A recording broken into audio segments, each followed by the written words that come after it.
नमस्कार दर्शक बंधु जय जगन्नाथ। आज हूँ अगस्ट 11 तारिख सोमवार। तेज विलंब न कर आसतु नजर पकेबा आज दिन ओडिशा तथा देश विदेशर ताजा खबर गुड़िक उपरे। परवर्ती खबर केन्द्रापड़ा पट्टा मुंडाई काठियापड़ा छात्री मृत्यु घटना संपर्क में सविशेष सूचना देले केन्द्रापड़ा एसपी। से कहते प्राथमिक प्रमाण आधार में अभियुक्त प्रमोद बेहेरा को गिरफ्त कर। अभियुक्त प्रमोद मोबाइल रे 60 अश्लील भिडियो थिबार प्रमाण मिली। जुलाई 17 पीड़िता बापा पाखक गोटे अश्लील भिडियो पठाइथिला अभियुक्त। से समान दिन आउ 4 ରୁ 5 जनक पाखक भिडियो पठाइथिला अभियुक्त। घटना दिन सकाळ 7:34 रे छात्री मोबाइल रे कॉल करिथिला। आमे अभियुक्त पीड़िता बापा मोबाइल सीज कर सारिछु। वर्तमान सुधा केवल अभियुक्त प्रमोद तदंत परिसरभुक्त अछंती। अभियुक्त प्रमोद नारे आत्महत्या पई प्रवर्ताइबा दफा लागिछि। एसएफएसएल एफएनटी पोस्टमार्टम रिपोर्ट आसिला परे सबु स्पष्ट हेबो। सीसीटीवी फुटेज रे पीड़िता बापा मां को जीवा आसिबा दृश्य मिलिछि। अभियुक्त प्रमोद को बापा को एतला को नै मध्य तदंत करा जिवो बोली एसपी सूचना दैछंती। सेपटे छात्री मृत्यु घटनार अभियुक्त तथा मृत छात्री पुरुष बंधु प्रमोद बेहेरा एवं बारीमूल जेल रे। काठियापड़ार मृत छात्री अश्लील भिडियो भाइराल करने अभियोग रे गिरफ होइछंती प्रमोद। एने पुलिस को मिली यथेष्ट प्रमाण। प्रमोद को मोबाइल फोन ही तांको धरा पकाई देइछि। छात्री को प्रेम जाल रे फसाई शारीरिक संपर्क रखिबा सह अंतरंग मुहूर्तर भिडियो शूट करथिले प्रमोद। परे सही भिडियो को भाइराल मध्य करथिले। परिवार सहमति बिना छात्री को विवाह करिया पई जिद धरी विफल हेबा परे छात्री अंतरंग मुहूर्तर भिडियो भाइराल करथिले प्रमोद। एमिति कि जुलाई 17 तारिख रे छात्री बापा मोबाइल को मध्य से एक अश्लील भिडियो पठाइथिले। सेपटे गिरफ अभियुक्त प्रमोद बेहेरा सपक्ष रे बाहरिछि तांको परिवार। प्रमोद को बापा माँ भौणी तांको निर्दोष बोली दाबी करने सहित पट्टा मुंडाई ग्रामांचल थाना सम्मुख रे धारणा रे बसिथिले। पुओ को न छाड़िले परिवार समूह आत्माहुति देवा पई धमक देइथिले। दर्शक बंधु चैनल टी को जदि एबे जाय सब्सक्राइब करे नाहंती तेबे सब्सक्राइब करी पाखर थिबा ऑल बेल नोटिफिकेशन आइकन टी को दबाई दियंतु, जहा फल रे प्रत्येक दिन सर्वप्रथमे आपण ताजा खबर गुडी को जानि परिबे। एवं वीडियो टी आपण केउ जिल्ला रो देखुछंती कमेंट माध्यम रे जणांतु। परवर्ती खबर 12 तारिख रे लघुचाप क्षेत्र सृष्टि नै रहिछि संभावना। एनै 24 जिला को येलो वार्निंग जारी कला पाणीपाग विभाग। या सहित आज पई 26 जिला को येलो वार्निंग जारी होइछि। प्रभाव रे बढ़िबो राज्यर वर्षा परिमाण। आसंता 17 तारिख पर्यंत भारी वर्षा संभावना रहिछि। सेपटे ट्रप लाइन प्रभाव रे राज्य रे झड़ वर्षा हेबा नै मध्य सूचना रहिछि। 12 रे मालकानगिरी कोरापुट स्थान स्थान प्रबल रु अति प्रबल एवं कलाहांडी रे प्रबल वर्षा संभावना रहिछि। बहु स्थान रे बिजुली घड़घड़ी आशंका रहिछि। 13 रे मालकानगिरी कोरापुट रे प्रबल रु अति प्रबल वर्षा संभावना थिया बेले रायगड़ा गजपति नवरंगपुर कलाहांडी और कंधमाल रे प्रबल वर्षा होई पारे। 14 रे मालकानगिरी और कोरापुट जिल्ला रे गोटिए दुईटी स्थान रे प्रबल वर्षा आशंका रहिछि। 15 रु बड़ वर्षा संभावना नाही। परवर्ती खबर देश को बड़ उपहार देले प्रधानमंत्री नरेंद्र मोदी। गतकाली 3टी नूतन वंदे भारत एक्सप्रेस ट्रेन को सबुज पताका देखाई मोदी एहार शुभारंभ करिसेंती। प्रधानमंत्री नरेंद्र मोदी रविवार बेंगालोर केएसआर रेल स्टेशन रे 3टी वंदे भारत एक्सप्रेस रो उद्घाटन करिसेंती। एह अवसर रे प्रधानमंत्री बेंगालोर मेट्रो प्रकल्प रो येलो लाइन रो भी उद्घाटन करिसेंती। ता सहित प्रधानमंत्री आरभी रोड रो इलेक्ट्रॉनिक सिटी मेट्रो स्टेशन पर्यंत मेट्रो यात्रा करिसेंती। शहर संयोगीकरण सहित जड़ित अनेक प्रकल्पर उद्घाटन एवं शिलान्यास भी करिसेंती प्रधानमंत्री मोदी। परवर्ती खबर ओडिशार शिक्षा व्यवस्था बराम जातीय शिक्षा नीति 2020 सरकार लागू कले नुआ शिक्षा नीति। जातीय शिक्षा नीति 2020 अनुसार द्वादश रे ही हेबो बोर्ड परीक्षा, जेउथिपई स्कूल परिसर को आसीबो एकादश एवं द्वादश श्रेणी। एजाए 102 हाईस्कूल रो अपग्रेडेशन सरिलाणी। आगको आहुरी हेबो। सबुठारु विवादीय अधिक को ठेली होई जाउछि हाईस्कूल अपग्रेडेशन व्यवस्था। अपग्रेडेशन पूर्वरु सरकार आनुषंगिक व्यवस्था को भूली जाइथिबा अभियोग करिसेंती शिक्षक। स्कूल रे आवश्यक श्रेणी गृह अभाव सह रहिछि शिक्षक मरुड़ी। दीर्घ दिनरु कॉलेज अध्यापक माने युक्त 2 पिलामानकु पाठ पढ़ाई ପଢାई ଆସୁଛନ୍ତି। ହେଲେ ଏବେ ସ୍କୁଲକୁ ଏକାଦଶ ଏବଂ ଦ୍ୱାଦଶ ଶ୍ରେଣୀ ଯିବା ପରେ କଲେଜ ଅଧ୍ୟାପକ ମାନେ ସ୍କୁଲ ଯାଇ ପଢାଇବାକୁ ଅନିଚ୍ଛୁକ ଅଛନ୍ତି। ସେପଟେ ଏକାଦଶ ଏବଂ ଦ୍ୱାଦଶ ଶ୍ରେଣୀ ପଢାଇବାର ଅଭିଜ୍ଞତା ସ୍କୁଲ ଶିକ୍ଷକଙ୍କ ପାଖରେ ନାହିଁ। ଏକାଦଶ ଏବଂ ଦ୍ୱାଦଶ ଶ୍ରେଣୀରେ କିଏ ପଢାଇବେ ତାକୁ ନେଇ ଏବେଠାରୁ ଦ୍ୱନ୍ଦ୍ୱ ଉପୁଜିଲାଣି। ପିଜିଟି ଶିକ୍ଷକ ନିଯୁକ୍ତି କରିବା ପାଇଁ ଦାବି ଉଠୁଛି। ଦଶମ ବୋର୍ଡ ଏବଂ ଉଚ୍ଚ ମାଧ୍ୟମିକ ଶିକ୍ଷା ପରିଷଦର ଅସ୍ତିତ୍ୱକୁ ନେଇ ବି ପ୍ରଶ୍ନ ଉଠୁଛି। ଅପଗ୍ରେଡେସନ ପରେ ଦଶମ ବୋର୍ଡ ଉଚ୍ଛେଦ ହେବ ନା ଉଚ୍ଚ ମାଧ୍ୟମିକ ଶିକ୍ଷା ପରିଷଦ, ତାକୁ ନେଇ ପ୍ରଶ୍ନ ଉଠିଛି। ରାଜ୍ୟରେ ସମୁଦାୟ 2414 ଯୁକ୍ତ 2 କଲେଜ ଅଛି, ଯାହାକୁ ଉଚ୍ଚ ମାଧ୍ୟମିକ ସ୍କୁଲ କୁହାଯାଉଛି। ସ୍କୁଲ ଗୁଡ଼ିକର ଅପଗ୍ରେଡେସନ ଯେତେ ବଢ଼ିବ, ଉଚ୍ଚ ମାଧ୍ୟମିକ ସ୍କୁଲ ଗୁଡ଼ିକରେ ନାମ ଲେଖା ସେତେ ପ୍ରଭାବିତ ହେବ। ପରବର୍ତ୍ତୀ ଖବର, କେନ୍ଦ୍ରୀୟ ମାଧ୍ୟମିକ ଶିକ୍ଷା ବୋର୍ଡ ସିବିଏସ୍ଇ ପରୀକ୍ଷା ସମ୍ପର୍କରେ ଏକ ବଡ଼ ନିଷ୍ପତ୍ତି ନେଇଛି। ସିବିଏସ୍ଇ ଏବେ ଦଶମ ଏବଂ ଦ୍ୱାଦଶ ବୋର୍ଡ ପରୀକ୍ଷାର ଉତ୍ତର ଖାତା ଡିଜିଟାଲ ଭାବରେ ମୂଲ୍ୟାଙ୍କନ କରିବ। ଏଥିପାଇଁ ଗୋଟିଏ କିମ୍ବା ଅଧିକ ଏଜେନ୍ସି ଚୟନ କରାଯିବ। ସିବିଏସ୍ଇର ପରିଚାଳନା ପରିଷଦ ବୈଠକରେ ନିଆଯାଇଥିବା ଏହି ନିଷ୍ପତ୍ତିରେ ସଦସ୍ୟମାନେ ପରାମର୍ଶ ଦେଇଛନ୍ତି ଯେ ବୋର୍ଡର ବିଭିନ୍ନ ଆଞ୍ଚଳିକ କାର୍ଯ୍ୟାଳୟରେ କିଛି ବିଷୟରେ ପାଇଲଟ ପ୍ରୋଜେକ୍ଟ ସମାପ୍ତ ହେବା ପରେ ହିଁ ଦଶମ ଓ ଦ୍ୱାଦଶର ସମସ୍ତ ବିଷୟରେ ମୂଲ୍ୟାଙ୍କନ କାର୍ଯ୍ୟକାରୀ କରାଯାଇପାରିବ। ସିବିଏସ୍ଇ ଗଭର୍ଣ୍ଣିଂ ବୋର୍ଡ ମିଟିଂ ଅନୁଯାୟୀ ପୂର୍ବରୁ ମଧ୍ୟ ଉତ୍ତର ପତ୍ରର ମୂଲ୍ୟାଙ୍କନ ସମୟ ହ୍ରାସ କରିବା ଏବଂ ମୂଲ୍ୟାଙ୍କନରେ ଅଧିକ ସଠିକତା ଆଣିବା ଉଦ୍ଦେଶ୍ୟରେ ସିବିଏସ୍ଇ 2014 ମସିହାରେ ଏହାର କିଛି ଆଞ୍ଚଳିକ କାର୍ଯ୍ୟାଳୟର ଅଧୀନରେ ଦଶମ ବୋର୍ଡ ପରୀକ୍ଷାର କିଛି ବିଷୟ ପାଇଁ ଡିଜିଟାଲ ମୂଲ୍ୟାଙ୍କନ କାର୍ଯ୍ୟକାରୀ କରିଥିଲା ଏବଂ ପରବର୍ତ୍ତୀ ବର୍ଷ ଅର୍ଥାତ୍ 2015 ମସିହାରେ ଦିଲ୍ଲୀରେ ଦ୍ୱାଦଶ ବୋର୍ଡ ପରୀକ୍ଷାରେ କିଛି ବିଷୟ ପାଇଁ ଡିଜିଟାଲ ମୂଲ୍ୟାଙ୍କନ କାର୍ଯ୍ୟକାରୀ କରାଯାଇଥିଲା। ସିବିଏସ୍ଇ ନିଷ୍ପତ୍ତି ନେଇଛି ଯେ ଉତ୍ତର ପତ୍ରର ଡିଜିଟାଲ ମୂଲ୍ୟାଙ୍କନ ପାଇଁ ଏପରି ଏଜେନ୍ସି ଗୁଡ଼ିକୁ ଚୟନ କରାଯିବ ଯାହାଙ୍କ ପାଖରେ ସ୍କୁଲ, ବୋର୍ଡ, ବିଦ୍ୟାଳୟ କିମ୍ବା କେନ୍ଦ୍ର ରାଜ୍ୟ ସରକାରଙ୍କ ଦ୍ୱାରା ନିୟନ୍ତ୍ରଣ ପରୀକ୍ଷା ସଂସ୍ଥା ଦ୍ୱାରା ପରିଚାଳିତ ପରୀକ୍ଷାରେ ଉତ୍ତର ପତ୍ରର ଡିଜିଟାଲ ମୂଲ୍ୟାଙ୍କନର ଭଲ ଅଭିଜ୍ଞତା ରହିଥିବ। ଯେହେତୁ ଦଶମ ଏବଂ ଦ୍ୱାଦଶ ଶ୍ରେଣୀ ବୋର୍ଡ ପରୀକ୍ଷାର ଉତ୍ତର ପତ୍ର ଯାଞ୍ଚ ଏକ ଗୋପନୀୟ ପ୍ରକ୍ରିୟା, ତେଣୁ ଉତ୍ତର ପତ୍ର ଯାଞ୍ଚ ଦାୟିତ୍ୱପୂର୍ଣ୍ଣ ଭାବରେ ଏବଂ କୌଣସି ପ୍ରକାର ହେରଫେର ବିନା କରାଯିବା ଆବଶ୍ୟକ। ପରବର୍ତ୍ତୀ ଖବର, କେନ୍ଦ୍ରୀୟ ମାଧ୍ୟମିକ ଶିକ୍ଷା ବୋର୍ଡ ସିବିଏସ୍ଇ ଛାତ୍ରଛାତ୍ରୀଙ୍କ ପାଠପଢ଼ାର ପଦ୍ଧତିରେ ପରିବର୍ତ୍ତନ ଆଣିବା ପାଇଁ ଏକ ବଡ଼ ପଦକ୍ଷେପ ନେଇଛି। ଜାତୀୟ ପାଠ୍ୟକ୍ରମ ଢାଞ୍ଚା ଅଧୀନରେ ନବମ ଶ୍ରେଣୀରେ ଓପନ୍ ବୁକ୍ ଆସେସମେଣ୍ଟ OBA କାର୍ଯ୍ୟକାରୀ କରିବାକୁ ବୋର୍ଡ ଅନୁମୋଦନ କରିଛି। ଏହି ପରିବର୍ତ୍ତନ 2026-27 ଶିକ୍ଷାବର୍ଷରୁ ଆରମ୍ଭ ହେବ। ଏହି ଯୋଜନା ଅଧୀନରେ ବର୍ଷକୁ 3 ଥର ପେନ୍ ପେପର ପରୀକ୍ଷା ହେବ, ଯେଉଁଥିରେ ଭାଷା, ଗଣତି, ବିଜ୍ଞାନ ଏବଂ ସାମାଜିକ ବିଜ୍ଞାନ ଭଳି ମୂଳ ବିଷୟ ଅନ୍ତର୍ଭୁକ୍ତ ହେବ। ଅଧ୍ୟୟନ ସମୟରେ ଶିକ୍ଷକମାନଙ୍କ ମତ ମଧ୍ୟ ନିଆଯାଇଥିଲା। ଅଧିକାଂଶ ଶିକ୍ଷକ ଏହି ନୂତନ ପଦ୍ଧତି ସପକ୍ଷରେ ଥିଲେ। ସେମାନେ କହନ୍ତି ଯେ OBA ଛାତ୍ରଛାତ୍ରୀମାନଙ୍କୁ କେବଳ ମନେ ରଖିବା ପରିବର୍ତ୍ତେ ବିଷୟକୁ ବୁଝିବାକୁ ନେତୃତ୍ୱ ଦେବ। ତଥାପି କିଛି ଶିକ୍ଷକ ଏହା ମଧ୍ୟ ସ୍ୱୀକାର କରିଛନ୍ତି ଯେ ପ୍ରାରମ୍ଭରେ କିଛି ଛାତ୍ରଙ୍କୁ ଏହି ଢାଞ୍ଚାରେ ଆଡଜଷ୍ଟ ହେବା କଷ୍ଟକର ହୋଇପାରେ। OBA ପାଇଁ ସ୍ପଷ୍ଟ ଏବଂ ସନ୍ତୁଳିତ ପ୍ରଶ୍ନପତ୍ର ପ୍ରସ୍ତୁତ କରାଯିବ, ଯାହାଦ୍ୱାରା ସମସ୍ତ ଛାତ୍ରଛାତ୍ରୀଙ୍କ ପାଇଁ ପରୀକ୍ଷାର ସ୍ତର ସମାନ ହେବ। ପରବର୍ତ୍ତୀ ଖବର, ମୃତ ଗ୍ରାହକଙ୍କ ବ୍ୟାଙ୍କ ଆକାଉଣ୍ଟ ଏବଂ ଲକର ସହିତ ଜଡ଼ିତ ଦାବିକୁ 15 ଦିନ ମଧ୍ୟରେ ସମାଧାନ କରିବା ପାଇଁ ଭାରତୀୟ ରିଜର୍ଭ ବ୍ୟାଙ୍କ RBI ଏକ ସ୍ୱତନ୍ତ୍ର ପଦକ୍ଷେପ ନେଇଛି। ଏଥିପାଇଁ ଏକ ଚିଠା ସର୍କୁଲାର ଜାରି କରାଯାଇଛି। ମୃତ ବ୍ୟାଙ୍କ ଗ୍ରାହକଙ୍କ ବ୍ୟାଙ୍କ ଆକାଉଣ୍ଟ ଏବଂ ସେଫ୍ ଡିପୋଜିଟ୍ ଲକରରେ ରଖାଯାଇଥିବା ଜିନିଷ ଗୁଡ଼ିକ ସହ ଜଡ଼ିତ ଦାବିଗୁଡ଼ିକର ସମାଧାନ ପାଇଁ ମାନକ ପ୍ରକ୍ରିୟା ଆଣିବାକୁ RBI ପ୍ରସ୍ତାବ ଦେଇଛି। ସମାଧାନକୁ ଅଧିକ ସହଜ ଏବଂ ସରଳ କରିବା ହେଉଛି ଏହାର ଲକ୍ଷ୍ୟ। ଏ କ୍ଷେତ୍ରରେ ବିଳମ୍ବ ହେଲେ ନୋମିନିଙ୍କୁ କ୍ଷତିପୂରଣ ଦେବାକୁ ଯୋଜନା କରୁଛି। ଏ ଦିଗରେ କେନ୍ଦ୍ରୀୟ ବ୍ୟାଙ୍କ ଏକ ଡ୍ରାଫ୍ଟ ସର୍କୁଲାର ଜାରି କରିଛି। ଭାରତୀୟ ରିଜର୍ଭ ବ୍ୟାଙ୍କ ବ୍ୟାଙ୍କଗୁଡ଼ିକର ମୃତ ଗ୍ରାହକଙ୍କ ସମ୍ପର୍କରେ ଦାବି ସମାଧାନ ନିର୍ଦ୍ଦେଶାବଳୀ 2025 ଏବଂ ଅଗଷ୍ଟ 27 ସୁଦ୍ଧା ଏହା ଉପରେ ମତ ଲୋଡ଼ିଛି।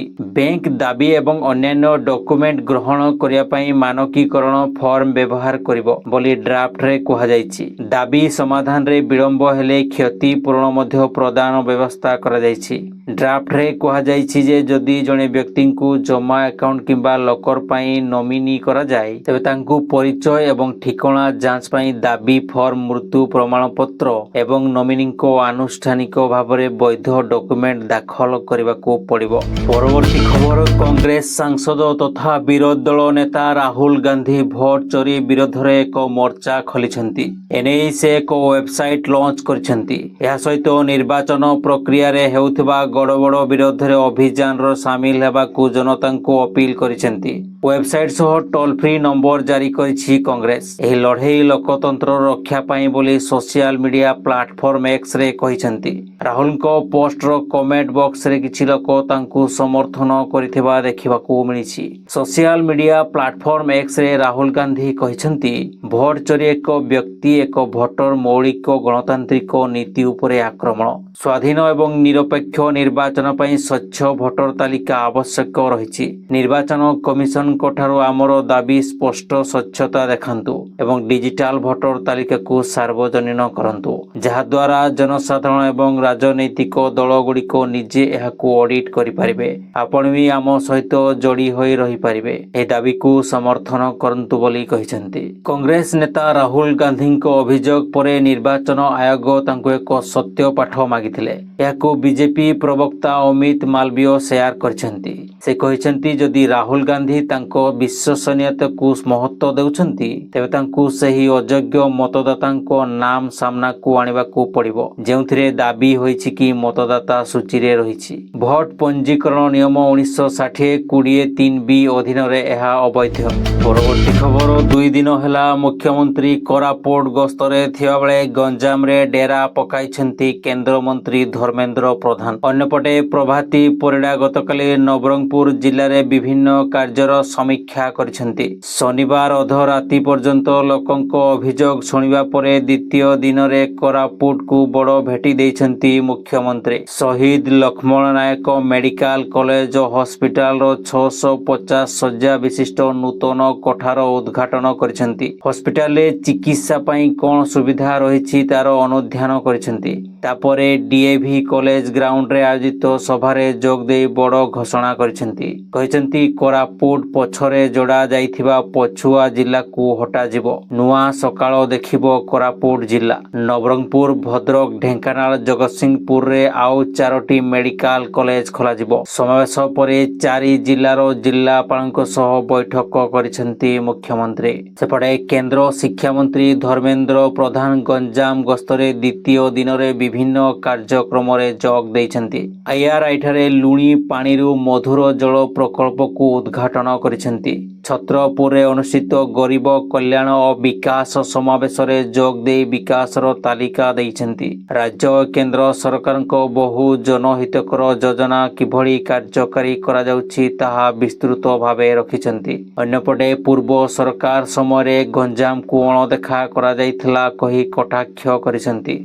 मुख्यमंत्री ठारू आरंभ करी केंद्र मंत्री दक्षिण ओडिशा रे डेरा पकाइबाकू नै जोर धरिछि चर्चा। परवर्ती खबर अमेरिका राष्ट्रपति ट्रंप को पई सुना बाजार रे लागिला निया। किछि मास धरि सुना दर बढ़ी चलिथिबा बेले ट्रंप को टैरिफ माड़ रे सुना दाम आहुरी बढ़ी जाइछि। उद्देश्यमूलक भावे ट्रंप भारत परे 50% टैरिफ घोषणा करिया परे सुना बाजार रे ए प्रकार अस्थिरता देखिबाकू मिलिछि। राजधानी भुवनेश्वर रे 22 कैरेट सुना 1 ग्राम पिछा 9615 टंका थिबा बेले 10 ग्राम रो मूल्य रहिछि 96150 टंका। सेपरि 24 कैरेट सुना 1 ग्राम पिछा 10096 टंका थिबा बेले 10 ग्राम को 1,0960 टंका रहिछि। आगामी दिन रे ट्रंप भारत उपरे अधिक टैरिफ कसिले से अनुसार सुना दर बढ़िबा आरंभ करिवो। सुना दर वृद्धि पई साधारण लोकंक गहन रे असंतोष देखिबाकू मिलिछि। परवर्ती खबर भारत रे प्रथम थर पई world athletic continental tour bronze प्रतियोगितार आयोजन भुवनेश्वर कलिंग स्टेडियम ठारे करा जायतिला। एही एक दिवसीय विश्व स्तरीय प्रतियोगिता रे पुरुष 400 मीटर दौड़ फाइनल रे बाजी मारिला भारत। प्रथम द्वितीय एवं तृतीय स्थान हासिल कले भारतीय। एही प्रतियोगितार आयोजन एथलेटिक फेडरेशन ऑफ इंडिया एवं क्रीडा और युव सेवा विभाग मिलित आनुकूल्य रे करा जाउछि। प्रतियोगिता रे 18टी इवेंट अनुष्ठित ଅନୁଷ୍ଠିତ ହୋଇଥିଲା। ଏଥିରେ ପ୍ରାୟ 17ଟି ଦେଶରୁ 160 ଜଣ କ୍ରୀଡ଼ାବିତ୍ ପ୍ରତିଯୋଗିତାରେ ଅଂଶଗ୍ରହଣ କରିଥିଲେ। ଭାରତରୁ 90ରୁ ଉର୍ଦ୍ଧ୍ୱ କ୍ରୀଡ଼ାବିତ୍ ଅଂଶଗ୍ରହଣ କରିଥିଲେ। ଓଡ଼ିଶାରୁ ଅନିମେଷ କୁଜୁର, ଶ୍ରାବଣୀ ନନ୍ଦ, ଲାଲୁ ପ୍ରସାଦ ଭୋଇ ଏବଂ ପ୍ରଜ୍ଞା ସାହୁ ପ୍ରତିଯୋଗିତାରେ ଅଂଶଗ୍ରହଣ କରିଥିଲେ। ପରବର୍ତ୍ତୀ ଖବର, କଂଗ୍ରେସ ଅଧ୍ୟକ୍ଷ ମଲ୍ଲିକାର୍ଜୁନ ଖଡଗେ ଇଣ୍ଡିଆ ମେଣ୍ଟର ଏମ୍ପିଙ୍କ ପାଇଁ ଏକ ରାତ୍ରି ଭୋଜନର ଆୟୋଜନ କରିବେ। ବିଶେଷ ସୂତ୍ରରୁ ଏହି ସୂଚନା ମିଳିଛି। ଏହା ଏପରି ସମୟରେ ଘଟୁଛି ଯେତେବେଳେ ବିରୋଧୀ ଦଳଗୁଡ଼ିକ ବିହାରର ଭୋଟର ତାଲିକାର ସବିଶେଷ ସଘନ ସଂଶୋଧନ ଏବଂ କଥିତ ନିର୍ବାଚନୀ ଜାଲିଆତି ବିରୋଧରେ ଏକଜୁଟ ହେବାକୁ ଚେଷ୍ଟା କରୁଛନ୍ତି। ନିର୍ବାଚନରେ ଜାଲିଆତି ପ୍ରସଙ୍ଗରେ ଆଜି ବିରୋଧୀ ଦଳ ନେତା ଏବଂ ସାଂସଦମାନେ ସଂସଦରୁ ନିର୍ବାଚନ କମିଶନ କାର୍ଯ୍ୟାଳୟ ପର୍ଯ୍ୟନ୍ତ ଏକ ପ୍ରତିବାଦ ଶୋଭାଯାତ୍ରା ବାହାର କରିବେ। ବିଶେଷ ସୂତ୍ରରୁ ଜଣାପଡ଼ିଛି, ରାଜ୍ୟସଭାରେ ବିରୋଧୀ ଦଳ ନେତା ଖଡଗେ ଚାଣକ୍ୟପୁରୀର ହୋଟେଲ ତାଜ ପ୍ୟାଲେସରେ ଇଣ୍ଡିଆ ମେଣ୍ଟ ଏମ୍ପିଙ୍କ ପାଇଁ ଏକ ରାତ୍ରି ଭୋଜନର ଆୟୋଜନ କରିବେ। ପରବର୍ତ୍ତୀ ଖବର, ଏପ୍ରିଲ 2025ରେ କାଶ୍ମୀର ପହଲଗାମରେ ହୋଇଥିବା ଆତଙ୍କବାଦୀ ଆକ୍ରମଣ ସମସ୍ତଙ୍କୁ ଦୋହଲାଇ ଦେଇଥିଲା। ଏହି ଆକ୍ରମଣରେ ଭାରତୀୟ ସେନାର ସୈନିକ ବିନୟ ନରୱାଲ ଶହୀଦ ହୋଇଥିଲେ। ବିନୟଙ୍କ ପତ୍ନୀ ହିମାଂଶୀ ନରୱାଲଙ୍କ ଫଟୋ ସେହି ସମୟରେ ସୋସିଆଲ ମିଡିଆରେ ଭାଇରାଲ ହୋଇଥିଲା। ବିବାହ ପରେ ଏହି ଦମ୍ପତି ହନିମୁନ୍ ପାଇଁ ପହଲଗାମରେ ପହଞ୍ଚିଥିଲେ, କିନ୍ତୁ ଏହି ଭୟଙ୍କର ଦୁର୍ଘଟଣା ସେମାନଙ୍କୁ ସବୁଦିନ ପାଇଁ ଅଲଗା କରିଦେଲା। ବିନୟଙ୍କ ମୃତ୍ୟୁରେ ହିମାଂଶୀ ଏବଂ ତାଙ୍କ ପରିବାର ସହିତ ସମଗ୍ର ଦେଶ କାନ୍ଦିଥିଲା। ଏବେ ଖବର ଆସିଛି ଯେ ହିମାଂଶୀ ନରୱାଲଙ୍କୁ ରିଆଲିଟି ଶୋ ବିଗ୍ ବସ୍ 19ରେ ଅଫର ମିଳିଛି। ଟେଲି ଚକ୍କରର ରିପୋର୍ଟ ଅନୁଯାୟୀ ବିଗ୍ ବସ୍ର ନିର୍ମାତାମାନେ ହିମାଂଶୀଙ୍କୁ ତାଙ୍କ ଶୋରେ ଆଣିବାକୁ ଚାହୁଁଛନ୍ତି, କାରଣ ଦର୍ଶକମାନେ ତାଙ୍କ ସହିତ ପୂର୍ବରୁ ଯୋଡ଼ି ହୋଇସାରିଛନ୍ତି। ସୂତ୍ରରୁ ଜଣାପଡ଼ିଛି ଯେ ନିର୍ମାତାମାନେ ଶୋରେ ଏପରି କିଛି ଲୋକଙ୍କୁ ନେବାକୁ ଚାହୁଁଛନ୍ତି ଯେଉଁମାନେ ତୁରନ୍ତ ଦର୍ଶକଙ୍କ ସହିତ ଯୋଡ଼ି ହେବେ ଏବଂ ବିଗ୍ ବସ୍ 19ର ବୋର୍ଡରେ ହିମାଂଶୀ ନରୱାଲଙ୍କୁ ନେବା ବିଷୟରେ ଆଲୋଚନା ହୋଇଛି। ତଥାପି ଏ ବିଷୟରେ ଏପର୍ଯ୍ୟନ୍ତ କିଛି ନିଶ୍ଚିତ ହୋଇନାହିଁ। ପରବର୍ତ୍ତୀ ଖବର, ମୁକେଶ ଆମ୍ବାନୀ ଭାରତର ସବୁଠାରୁ ଧନୀ ବ୍ୟବସାୟୀ। ଏହି ପରିସ୍ଥିତିରେ ଆପଣ କ'ଣ ଜାଣନ୍ତି ଯେ ଭାରତର ସବୁଠାରୁ ମହଙ୍ଗା କାର ମୁକେଶ ଆମ୍ବାନୀଙ୍କ ପାଖରେ ନୁହେଁ, ବରଂ ତାଙ୍କ ପତ୍ନୀ ତଥା ବ୍ୟବସାୟୀ ନୀତା ଆମ୍ବାନୀଙ୍କ ପାଖରେ ଅଛି। ଅଧିକାଂଶ ଲୋକ ବିଶ୍ୱାସ କରନ୍ତି ଯେ ଭାରତର ସବୁଠାରୁ ଧନୀ ବ୍ୟକ୍ତି ମୁକେଶ ଆମ୍ବାନୀଙ୍କ ପାଖରେ ଏହି କାର ରହିଥିବ ନିଶ୍ଚୟ, କିନ୍ତୁ ଏହା ସତ୍ୟ ନୁହେଁ। ଆମ୍ବାନୀ ପରିବାର ପାଖରେ ଅନେକ ମହଙ୍ଗା କାର, କିନ୍ତୁ ଦେଶର ସବୁଠାରୁ ମହଙ୍ଗା କାରକୁ ଅଡି A9 ଚମେଲିୟନ ବୋଲି ବିବେଚନା କରାଯାଏ। ଏହି କାରର ମାଲିକ ହେଉଛନ୍ତି ନୀତା ଆମ୍ବାନୀ। ନୀତା ଆମ୍ବାନୀଙ୍କ ପାଖରେ ଦେଶର ସବୁଠାରୁ ମହଙ୍ଗା କାର ଅଛି, ଯାହାର ମୂଲ୍ୟ ପ୍ରାୟ 100 କୋଟି ଟଙ୍କା। ରିପୋର୍ଟ ଅନୁସାରେ ଏହି ଅଡି କାର ପ୍ରାୟ 600 ହର୍ସ ପାୱାର ଏକ ଶକ୍ତିଶାଳୀ ଇଞ୍ଜିନ ସହିତ ବଜାରରେ ଉପଲବ୍ଧ। ଏବେ ଯଦି ଆମେ ଏହି ଅଡି କାରର ବିଶେଷତ୍ୱ ଉପରେ ନଜର ପକାଇବା, ତେବେ ଏହାର ସବୁଠାରୁ ବଡ଼ ବିଶେଷତ୍ୱ ହେଉଛି କେବଳ ଏକ ବଟନ ଦବାଇ ଏହି କାରର ରଙ୍ଗ ପରିବର୍ତ୍ତନ କରାଯାଇପାରିବ। ଏହି କାରର ରଙ୍ଗ ସ୍କିମ୍ ଇଲେକ୍ଟ୍ରୋନିକ୍ସ ଭାବରେ ପ୍ରସ୍ତୁତ କରାଯାଇଛି। ସମସ୍ତ ବିଶ୍ୱରେ ଏପରି କେବଳ 11ଟି କାର ବିକ୍ରି ହୋଇଛି। ଏହି ଲକ୍ସରୀ କାରରେ ଅନେକ ଆଧୁନିକ ବୈଶିଷ୍ଟ୍ୟ ପ୍ରଦାନ କରାଯାଇଛି, ଯାହା ଅନ୍ୟ କୌଣସି କାରରେ ଦେଖାଯାଏ ନାହିଁ। ପରବର୍ତ୍ତୀ ଖବର, ପ୍ରଧାନମନ୍ତ୍ରୀ ବେଞ୍ଜାମିନ୍ ନେତାନ୍ୟାହୁଙ୍କ କାର୍ଯ୍ୟାଳୟ ଇସ୍ରାଏଲର ସୁରକ୍ଷା କ୍ୟାବିନେଟ୍ ଗାଜା ସହରକୁ ନିୟନ୍ତ୍ରଣ କରିବା ପାଇଁ ଏକ ଯୋଜନା ଅନୁମୋଦନ କରିଛି। ଇସ୍ରାଏଲର ଏହି ଯୋଜନାକୁ ସାରା ବିଶ୍ୱର ସଂଗଠନଗୁଡ଼ିକ ନିନ୍ଦା କରିଛନ୍ତି। ଏବେ ଇସ୍ରାଏଲରେ ହିଁ ଏହାକୁ ନେଇ ବିରୋଧ ଆରମ୍ଭ ହୋଇଛି। ଶନିବାର ଦିନ ଇସ୍ରାଏଲର ଅନେକ ସ୍ଥାନରେ ପ୍ରଦର୍ଶନକାରୀମାନେ ଏକତ୍ରିତ ହୋଇ ଏହି ଯୋଜନା ଲାଗୁ କରିବା ଆଗରୁ ବନ୍ଧକ ଚୁକ୍ତି ଏବଂ ଅସ୍ତ୍ରବିରତି ଚୁକ୍ତି ଦାବି କରିଥିଲେ। ବନ୍ଦୀ ଥିବା ଲୋକଙ୍କ ପରିବାର ଏହି ଯୋଜନାର ବିରୋଧ କରି ହରତାଳ କରିବା ସହ ଚେତାବନୀ ଦେଇଛନ୍ତି। ଜାତିସଂଘ ଚେତାବନୀ ଦେଇଛି ଯେ ଏକ ପୂର୍ଣ୍ଣ ସାମରିକ ଦଖଲ ଗାଜାରେ ବନ୍ଦୀ ଥିବା ପାଲେଷ୍ଟାଇନି ନାଗରିକ ଇସ୍ରାଏଲି ବନ୍ଧକଙ୍କ ପାଇଁ ବିପର୍ଯ୍ୟୟଜନକ ପରିଣାମ ହୋଇପାରେ। ଇସ୍ରାଏଲରେ ବ୍ରିଟେନର ରାଷ୍ଟ୍ରଦୂତ କହିଛନ୍ତି ଯେ ଏହା ଏକ ବଡ଼ ଭୁଲ ହେବ। ଏହି ପ୍ରତିବାଦ ଗତ କିଛି ମାସ ମଧ୍ୟରେ ସବୁଠାରୁ ବଡ଼ ପ୍ରଦର୍ଶନ ମଧ୍ୟରୁ ଗୋଟିଏ ଥିଲା। ପରବର୍ତ୍ତୀ ଖବର, ଯେଉଁ ହିତାଧିକାରୀ ପ୍ରଥମ 2ଟି କିସ୍ତିରେ ଟଙ୍କା ପାଇନାହାନ୍ତି ସେମାନଙ୍କୁ ମଧ୍ୟ ଟଙ୍କା ପ୍ରଦାନ ପ୍ରକ୍ରିୟା ଆରମ୍ଭ ହେବ। ଏପର୍ଯ୍ୟନ୍ତ 2 ଲକ୍ଷ ହିତାଧିକାରୀ ବାଦ୍ ପଡ଼ିଛନ୍ତି। ସେମାନଙ୍କୁ ଯୋଡ଼ିବା ପାଇଁ ଆଉ ଥରେ ସର୍ଭେ ଖୁବ୍ ଶୀଘ୍ର ହେବ। ଆଉ ଯେଉଁ ମହିଳାମାନେ 21 ବର୍ଷରେ ପଦାର୍ପଣ କରିଛନ୍ତି ସେମାନଙ୍କ ପାଇଁ ନୂତନ ପୋର୍ଟାଲ ଖୁବ୍ ଶୀଘ୍ର ଖୋଲିବାକୁ ଯାଉଛି। ଖୋଲିଲା ପରେ ସେମାନେ ଯୋଡ଼ି ହେବେ। ଯୋଡ଼ି ହେଲା ପରେ ସେମାନଙ୍କୁ ଏକାଥରକେ 15,000 ଟଙ୍କା ମିଳିବ। ବାଦ୍ ପଡ଼ିଥିବା 2 ଲକ୍ଷ ହିତାଧିକାରୀ ଯାଞ୍ଚ ହେଲା ପରେ ଯେଉଁମାନେ ଯୋଗ୍ୟ ହେବେ ସେମାନଙ୍କୁ ଏକାଥରକେ ତାଙ୍କର ସମସ୍ତ କିସ୍ତି ମିଳିବ। ଏନେଇ ସୂଚନା ଦେଇଛନ୍ତି ଉପମୁଖ୍ୟମନ୍ତ୍ରୀ ପ୍ରଭାତୀ ପରିଡ଼ା। ପରବର୍ତ୍ତୀ ଖବର ଆସିଲା ପିଏମ୍ କିଷାନ ଟଙ୍କା। ଏବେ ଅପେକ୍ଷା ରହିଛି ସିଏମ୍ କିଷାନ ପାଇଁ। ତେବେ କିଛି ଗଣମାଧ୍ୟମ ରିପୋର୍ଟ ଅନୁସାରେ ଖୁବ୍ ଶୀଘ୍ର 2,000 ଟଙ୍କା ସିଏମ୍ କିଷାନ ଟଙ୍କା ମିଳିବା ପାଇଁ ଯାଉଛି। କିନ୍ତୁ ଏଥିପାଇଁ କୌଣସି ବିଧିବଦ୍ଧ ତାରିଖ ସରକାରଙ୍କ ତରଫରୁ ଘୋଷଣା କରାଯାଇ ନାହିଁ। ପରବର୍ତ୍ତୀ ଖବର ସେପଟେ 93,000 ହିତାଧିକାରୀ ମହିଳାଙ୍କୁ 60 ବର୍ଷ ପୂରିଥିବାରୁ ବିଭାଗ ସେମାନଙ୍କୁ ଭତ୍ତା ପାଇଁ SSDPDକୁ ପଠାଇଛି। 60 ବର୍ଷ ହୋଇଯିବା ଯୋଗୁଁ ସେମାନେ ସୁଭଦ୍ରାରୁ ବାଦ୍ ପଡ଼ିଛନ୍ତି ଏବଂ ଭତ୍ତା ପାଇବେ। ଖୁବ୍ ଶୀଘ୍ର ସେମାନେ ଭତ୍ତା ପାଇଯିବେ। ସେପଟେ ଭତ୍ତା ହିତାଧିକାରୀମାନେ 3,000 ଟଙ୍କା ପାଇଁ ଅପେକ୍ଷା କରି ରହିଛନ୍ତି। କେବେ ସରକାର ତାଙ୍କର ଭତ୍ତାର ମୂଲ୍ୟ ବଢ଼ାଇବେ ଏବଂ 3,000 ଟଙ୍କା ଦେବେ। ପରବର୍ତ୍ତୀ ଖବର କଂଗ୍ରେସ ସାଂସଦ ପ୍ରିୟଙ୍କା ଗାନ୍ଧୀ ଭଦ୍ରାଙ୍କ ସ୍ୱାମୀ ରବର୍ଟ ଭଦ୍ରାଙ୍କ ବିରୋଧରେ ପ୍ରବର୍ତ୍ତନ ନିର୍ଦ୍ଦେଶାଳୟ ଇଡିର ବଡ଼ କାର୍ଯ୍ୟାନୁଷ୍ଠାନ। ଗୁରଗାଁଓ ଶିଖରପୁରରେ ଠକେଇ ଏବଂ ଜମି ନେଣଦେଣ ମାମଲାରେ ରୁଜୁ ହୋଇଛି ମନି ଲଣ୍ଡରିଂ ମାମଲା। ଇଡି ଚାର୍ଜସିଟ୍ରେ ଦେଇଥିବା ସୂଚନା ଅନୁସାରେ 58 କୋଟି ଟଙ୍କା ବେଆଇନ ଲାଭ ହୋଇଛି, ଯାହାକୁ ପରେ ବହୁ ସମ୍ପତ୍ତିରେ ପରିବର୍ତ୍ତନ କରାଯାଇଛି। ଇଡିର ଚାର୍ଜସିଟ୍ ଅନୁଯାୟୀ ରବର୍ଟ ଭାଡ୍ରାଙ୍କର 2ଟି କମ୍ପାନୀରୁ 58 କୋଟି ଟଙ୍କାର ବେଆଇନ ଆୟ ପାଇଥିଲେ। ସେ ଏହି ଟଙ୍କାକୁ ରିଅଲ ଷ୍ଟେଟ୍ କିଣିବା, ନିବେଶ କରିବା, ପାଣ୍ଠି ଯୋଗାଇବା ଏବଂ ଋଣ ଦେବା ଏବଂ ତାଙ୍କର ବିଭିନ୍ନ ଗ୍ରୁପ କମ୍ପାନୀର ଋଣ ଅର୍ଥ ପରିଶୋଧ କରିବା ପାଇଁ ବ୍ୟବହାର କରିଥିଲେ ବୋଲି ଅଭିଯୋଗ ହୋଇଛି। ଇଡି ଚାର୍ଜସିଟ୍ରେ କୁହାଯାଇଛି ଯେ ଏହି ଟଙ୍କା 2ଟି ମାଧ୍ୟମରେ ନିଆଯାଇଛି। 5 କୋଟି ଟଙ୍କାର POC blue bridge trading private limited ଓ 53 କୋଟି ଟଙ୍କାର sly light hospitality private limited ମାଧ୍ୟମରେ ମିଳିଛି। ଇଡି ଚାର୍ଜସିଟ୍ରେ କୁହାଯାଇଛି ଯାଞ୍ଚ ବେଳେ କଥିତ ଅପରାଧିକ ଗତିବିଧିରୁ ହୋଇଥିବା ଆଦାୟର ସଠିକତା ଆକଳନ କରାଯାଇଛି।